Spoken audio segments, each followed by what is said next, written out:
ئەمەی لە خوارەوە دیاری کراوە کار و چارەچەکانی 6 مانجی ڕابردووی بەڕێبەرایەتی پۆلیسی پارێزگای هەولێرە لە ڕێکەوتی 1/1/2022 تاوەکو 30/6/2022 کە دەیخەینە ڕوو بۆ ئێوەی بەڕێز و خۆشەویست.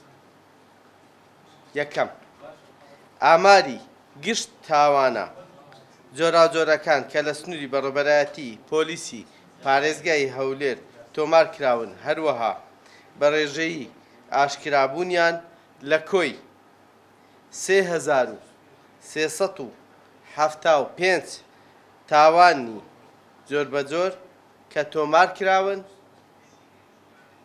2961 تاوان ئاشکرا کراوە و تۆمەتباران دراونەتە دادگا. بە پێی یاسا ڕێژەی ئینجازمان 188 بووە و 112 ماوە لەژێر لێکۆڵینەوەدایە. هێزەکانی بەڕێبەرایەتی پۆلیسی پارێزگای هەولێر 4777 تۆمەتباریان لە هەموو تاوانە جیاجیاکان کە باندی دزی، کوشتن، ساختەکاری، مادەی هۆشبەر، تەقەکردن، ڕێگری هەتا دواتر تیادا بووە دەستگیریان کردووە و جگە لەوەش تۆمەتبار هەبووە چەندین ساڵ واتە لە ساڵانی پێشووتر فەرمانی دەستگیرکردنی هەبووە بەڵام دەستگیر نەکراوە. ئێمە توانیمانە دەستگیری بکەین و بیدەینە دادگا. سەبارەت بە ئاماری کوشتن بۆ 6 مانجی ساڵی 2022 لە هەموو سنووری شاری هەولێر و دەوروبەری 22 تاوان تۆمار کراوە و 18 تاوان ئاشکرا کراوە کە ڕێژەی ئینجازی حاڵەتەکانی کوشتن 182 بووە و تاوانەکان ئاشکرا کراون کە 41 تۆمەتباری تیادا دەستگیر کراوە کە تاوانی کوشتنیان ئەنجام داوە.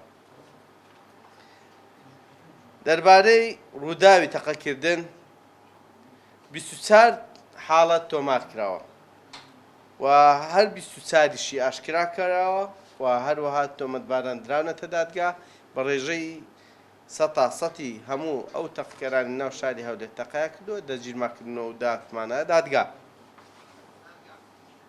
سەبارەت بە تاوانی ڕێگریکردن 4 تاوان تۆمار کراوە، 3 تاوان ئاشکرا کراوە و 3 تۆمەتبار دەستگیر کراون و دراونەتە دادگا.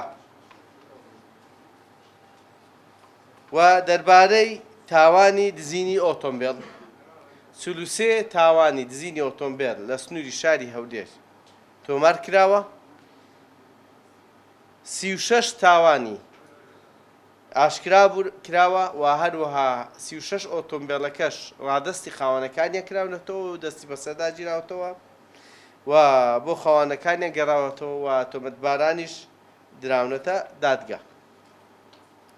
هێزەکانی بەڕێبەرایەتی پۆلیسی پارێزگای هەولێر 298 سوالکەرمان لە ناو شاری هەولێر لەو 6 مانجی ڕابردووە دەستگیر کردووەکە سیمای شاریان تێکدا بوو یان لە چوارڕێیانەکان یان لە شوێنە گشتیەکان و هەروەها هەڵدەستان بەوەی کە سۆزی خەڵک ڕاکێشن بەوەی کە خۆیان دەکرد بە پەکەوتە یان هەر حاڵەتێکی لەو شێوەیان ئەنجامدا بۆ وروژاندنی هەست و سۆزی خەڵک.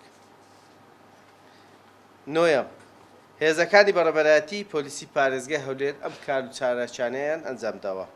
500 کارتۆن دەرمانی ماوە بەسەرچوو دەستی بەسەرداگیراوە و بە نوێنەرایەتی هەردوو وەزارەتی ناوخۆ و وەزارەتی تەندروستی تەلەفکراوە و لەنێو بردراوە.